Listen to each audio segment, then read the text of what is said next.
कि यार किसी की लाइफ तबाह करने का आप कैसे सोच सकते हैं? आपकी रूह नहीं काँपी? मैं बहुत ज़्यादा डिप्रेशन में रही, किसी से बातचीत नहीं करती थी। लिटरली मैं वो आप लोगों के साथ शेयर भी नहीं कर सकती कि जो मामलात मेरे साथ किए गए, मैंने जो भी मेरे साथ वाक़या हुआ मैंने उस पर कोई एक्शन नहीं लिया क्योंकि मैंने ऊपर वाले पे छोड़ी सारी बात। मुझे आज तक वो सेटबैक नहीं भूलते कि वो जिस तरह माइक लेकर मेरे पीछे भाग रहा था और उसको शर्म नहीं आई उस आदमी को कि उसकी भी कल को कोई बहन हो सकती है। फ़ोन नंबर जो है वो वायरल किया गया कि इसको परेशान किया जाए। तो मुझे काफ़ी धमकाया गया, मैं जब डरी नहीं, ठीक है? और जब मैं नहीं डरी तो उसके बाद इन्होंने ये सारा मामला मेरे साथ करवाया। सिर्फ़ रेटिंग के चक्करों में आप किसी की ज़िंदगी बर्बाद कर रहे हो, रेटिंग के चक्करों में, ये तो सब इधर ही रह जाएगा बंटी जी। कि मैं लड़कियों को डॉलर्स दे रही हूँ और उनको कह रही हूँ मज़हब चेंज करें और दूसरा इल्ज़ाम मेरे पर ये था कि मुझे इंडिया से फंडिंग आती। लड़ाई पाकिस्तानी यूट्यूबरों के बीच में हो रही है, लेकिन मजे ले रहे हैं सारे हिंदुस्तानी। और बनाओ और बनाओ और बनाओ और बनाओ। तो मैं और कोई वीडियो तो नहीं बना रहा हूँ आज, ठीक है। जहाँ से ये कहानी शुरू हुई थी और जो विक्टिम है इस नामजद की, उसका नाम है रिवा इमरान। उससे पूछते हैं कि आखिर पूरी कहानी है क्या। सबसे पहले तो मैं आपका स्वागत करना चाहता हूँ हमारे चैनल के ऊपर, और हमारे जितने भी व्यूअरशिप है उन सब की तरफ से आपका स्वागत है। Thank you so much Bunty ji, आपका भी शुक्रिया। और हाँ, जितने भी लोग हमें देख रहे हैं वो सब मेरी यूट्यूब फैमिली है और मुझे सबसे बहुत ज़्यादा मोहब्बत है, बहुत प्यार है। तो इस वजह से आज मैं यहाँ पर हाजिर हुई हूँ और बंटी जी आपने मुझे इनवाइट किया, उसका भी बहुत शुक्रिया। जी रिवा जी, आजकल हमारे हिंदुस्तान में कुछ चल रहा हो या नहीं चल रहा हो, लेकिन सना अमजद और शोएब चौधरी की जो फाइट हो रही है उसको देख के हमारे हिंदुस्तानी काफ़ी इंजॉय कर रहे हैं। एक साल पहले सेम सिचुएशन आपके साथ हुई थी और आपको किसने इस दहलीज पे पहुंचाया? आपका चैनल एकदम ग्रोइंग चैनल था, मिलियंस ऑफ व्यू आ रहे थे, हर वीडियो पे लाखों व्यू आते थे। ऐसा क्या हुआ अचानक से आपने बाहर जाना बंद कर दिया है? क्योंकि हमारी बहुत सारी ऑडियंस को नहीं पता है कि आपके बारे में, आपके साथ एक साल पहले क्या हुआ था। तो मैं थोड़ी सी वो कहानी जानना चाहता हूँ कि वो कहाँ से आप शुरू हुए थे और कहाँ जाके आज आप बिल्कुल शांत होकर बैठ गए, और इसके पीछे क्या वजह थी? बंटी जी, जैसे आपको पता है कि मैं 1 साल पहले मेरा चैनल बहुत अच्छा ग्रो कर रहा था और बड़ा ज़्यादा अच्छा काम चल रहा था, लेकिन उसके लिए मुझे काफ़ी लोग क्रिटिसाइज़ करते थे, थ्रेट करते थे कि तुम काम ना करो। मुझे पहले किसी भी तरीके से एंगेज कर रहे थे कि ये काम करना बंद कर दे क्योंकि रेटिंग अच्छी आ रही थी। सारी गेम रेटिंग की है और रेटिंग की वजह से जो है आज उस टाइम मेरे साथ ये सिनेरियो हुआ लिबर्टी मार्केट में। जो जिस तरह आपने वो वीडियो देखी, वो क्लिप देखी कि वो जो कैमरा लेकर वो जो मेरे पीछे भाग रहे थे अली और हमजा। जी, पीछे भाग रहे थे और कितनी अफ़सोस की बात है, मेरे ख़्याल से उनको शर्म नहीं आई कि वो जिस तरह माइक लेकर पीछे भाग रहे थे, क्या उनकी बहनें नहीं हैं? क्या उनकी बेटी नहीं होगी? मक्का फ़ातेह अमल है बंटी जी। और जो जैसा करता है वैसा भरता है। आप किसी की बेटी को हैरेस कर रहे हो और आपको क्या लगता है, क्या आप ऐसे खुश रहोगे? और क्या आप ऐसे ही रहोगे? और जिन मकासद के लिए मेरे साथ ये सब कुछ करवाया गया, वो भी ऊपर वाला जानता है, दिलों के हाल ऊपर वाला ही जानता है। हिसाब बेहतर लेने वाला वही है, वो उसी की ज़ात है जो बेहतरीन हिसाब करने वाली है। बंटी जी, अगर आप अच्छा करेंगे ना तो आपको अच्छा मिलेगा, अगर आप बुरा करेंगे तो आपको अच्छा मिलेगा। इवन कि मैं अपने लिए यही कहती हूँ कि अगर मैं अच्छा करूँगी तो मेरे साथ भी अच्छा होगा, अगर मैं बुरा करूँगी तो मेरे साथ भी बुरा होगा। जी, बिल्कुल सही बात कही आपने कि जो अच्छा करेगा उसके साथ अच्छा होगा, बुरे के साथ बुरा ही होता है। तो मेरा सवाल ये है कि जब आपने कहा कि आपके चैनल की व्यूअरशिप बढ़ती जा रही थी, तब आपके दुश्मन जो आपके साथ वाले यूट्यूबर ही थे, वो खड़े हो गए अचानक से। लेकिन मैं ये पूछना चाहता हूँ, जब आपके रेवेन्यू कम आ रहा था, आपकी व्यूअरशिप कम थी, तब कोई था इस टाइप का सेट? क्योंकि जो इस वीडियो को लेकर आपकी कंट्रोवर्सी हुई थी, ऐसे वीडियो तो सनाम जद ने भी बनाए और सारे पाकिस्तानी यूट्यूबर ने बनाए। हर दूसरे दिन इस टाइप का वीडियो बनता था पहले। आजकल तो इंडिया के जो टॉपिक्स उठ पिक करके बनाते हैं, आजकल वैसे वीडियो नहीं बनते, लेकिन हर पाकिस्तानी यूट्यूबर ने वो वीडियो बनाया था। तो आपके वीडियो में ऐसा क्या हुआ था? कुछ स्पेशल था, वो कुछ यूनिक बनाया था आपने? मैंने इंटरव्यू ही किया था सिर्फ और इल्ज़ाम मेरे पर ये लगाया गया कि मैं लड़कियों को डॉलर्स दे रही हूँ और उनको कह रही हूँ मज़हब चेंज करें और दूसरा इल्ज़ाम मेरे पर ये था कि मुझे इंडिया से फंडिंग आती है। मुझे ये नहीं समझ आती कि मुझे कहाँ से फंडिंग आ रही थी और मतलब इतना लोग गिराने के लिए ये सब करते हैं कि मुझे किस तरह बदनाम किया गया, किस तरह इन्होंने मेरे साथ ये सारा मामलात जो है वो करवाए। तो बहरहाल मैं फिर वही बात करूँगी कि जिस तरह वो मेरे पीछे माइक लेके भाग रहा था, तो कितनी दुःख वाली बात है ना कि आप क्या शो करवाना चाह रहे हो? सिर्फ रेटिंग के चक्करों में आप किसी की ज़िंदगी बर्बाद कर रहे हो। रेटिंग के चक्करों में, ये तो सब इधर ही रह जाएगा बंटी जी। इवन कि ये रेटिंग, ये पैसे, ये सब कुछ इधर रह जाएगा। इवन कि मैं आपको बताऊँ कि मैंने जब अपने चैनल का आगाज़ किया था ना, तो मैं अकेली थी यूट्यूब पे, जो मैं अकेले काम कर रही थी। अकेले काम करने से मुराद ये है कि मैंने कोई टीम मेंबर नहीं रखा हुआ था। इवन कि सबने पूरी-पूरी टीम्स रखी हुई थी, जिसमें एडिटर अलग होता था, जिसमें कैमरामैन अलग होता था। मैं कैमरामैन भी खुद थी, एडिटर भी खुद थी, स्क्रिप्ट भी खुद लिखती थी, सब कुछ खुद करती थी। लिबर्टी मार्केट में जाती थी, 2 साल वहाँ पे काम किया मैंने। कभी किसी से मैंने कोई एक्स्ट्रा बात नहीं की, कोई कुछ नहीं, और इस तरह ये सिनेरियो हो गया। पहले तो मुझे काफ़ी धमकाया गया, मैं जब डरी नहीं, ठीक है? और जब मैं नहीं डरी तो उसके बाद इन्होंने ये सारा मामला मेरे साथ करवाया, ज़िंदगी मुश्किल कर दी। मेरे घर के एड्रेस जो है इन्होंने जो है बड़ा लोगों तक पहुँचाए। मेरा फ़ोन नंबर जो है वो वायरल किया गया, किसको परेशान किया जाए। फिर उसके बाद मुझे इमीडिएटली अपना घर जो है हम लोगों को, मुझे और मेरी फैमिली को चेंज करना पड़ा।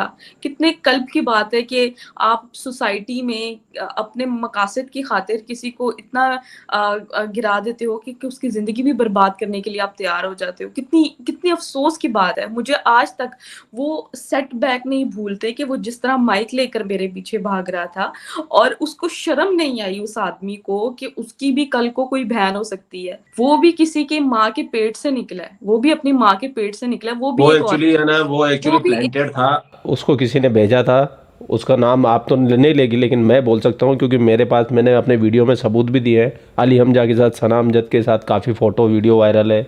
अली हमजा के इंटरव्यू भी मैंने डाल रखे हैं, जो उसने इंटरव्यू में पाकिस्तान में बोला वो प्लांटेड था। उसको सना अमजद ने भेजा था। मुझे पता आप नाम नहीं लेंगे क्योंकि आपकी जान को खतरा है वहाँ पर, और आप तो घर से बाहर भी नहीं निकलती। तो अब मैं एक और सवाल पूछना चाहता हूँ, जो ये पिछले 1 साल में जो आपका सिनेरियो हुआ, आप पे ब्लास्फेमी का आरोप लगाया गया, वो भी एक प्लांटेड था, वो सब प्लानिंग थी उनकी, क्योंकि ये पूरे सहाफ़ी लोग थे, ये जानते थे किस तरीके से वीडियो बनाना है, किस तरीके से सनसनी फैलानी है, और वो वीडियो मिलियंसों में खेला।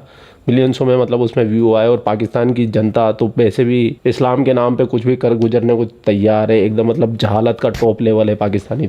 तो उसके बाद में 1 साल जो मतलब ये सब हो गया, इसके बाद से 1 साल होने को आ गया लगभग। तो ये 1 साल आपका कैसा गुजरा, क्या एक्सपीरियंस रहा आपका?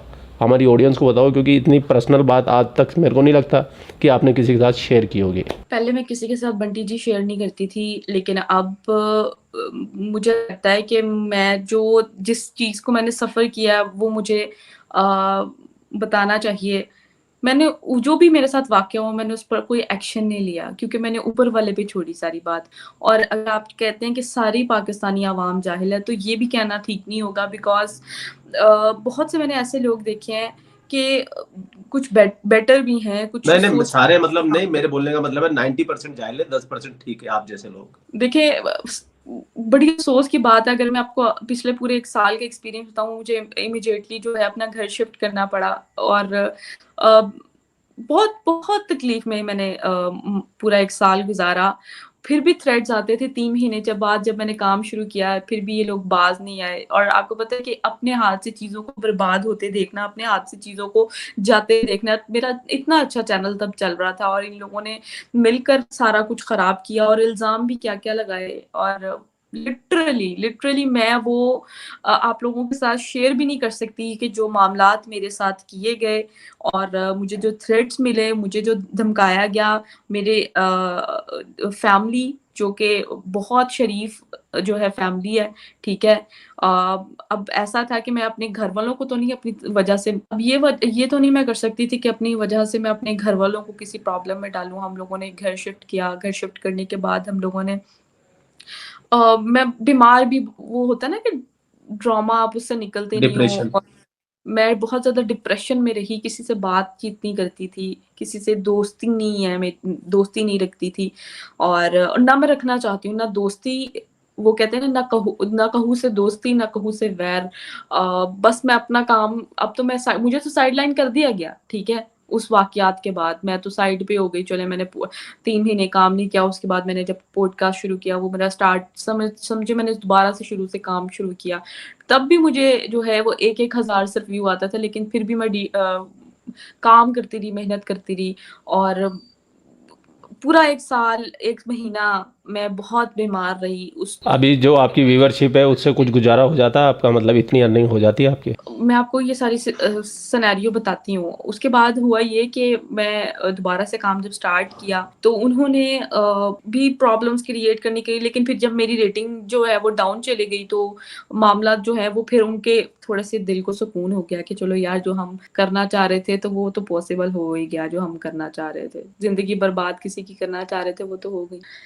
फिर उसके बाद 1 महीना मैं पूरा बीमार रही और मैंने सोचा कि घर बैठकर अब कुछ ना कुछ तो करना ही है। जब मैं बीमार थी, उस बीमारी के दौरान लिटरली मुझे डॉक्टर इश्तियाक अहमद साहब ने बहुत ज़्यादा सपोर्ट किया और उन्होंने वो पहले शख्स थे जिन्होंने मुझे इंटरव्यू दिया। और जब उन्होंने मुझे, मैं यकीन करें बिस्तर से उठ नहीं सकती थी। जब मैं मुझे टाइम देते थे ना इंटरव्यू का, मैं उठती थी, मेरी इतनी हिम्मत नहीं होती थी कि मैं वॉशरूम में जाके अपने मुँह पर पानी का छींटे मारूँ, और मैं उठती थी, ऐसे ही चेयर पे बैठती थी और एक लिपस्टिक लगाती थी ताकि कि लोगों को ये ना लगे कि यार ये तो टाइम पास कर रही है अपने चैनल पर, और लगाकर। और इवन कि मेरा पूरा मुंह स्वेल था, स्वेल लिटरली। आप मेरी 7-8 महीने पहले की वीडियो सोशल मीडिया पे देख सकते हैं, जब मैं डॉक्टर इश्तियाक का इंटरव्यू कर रही थी।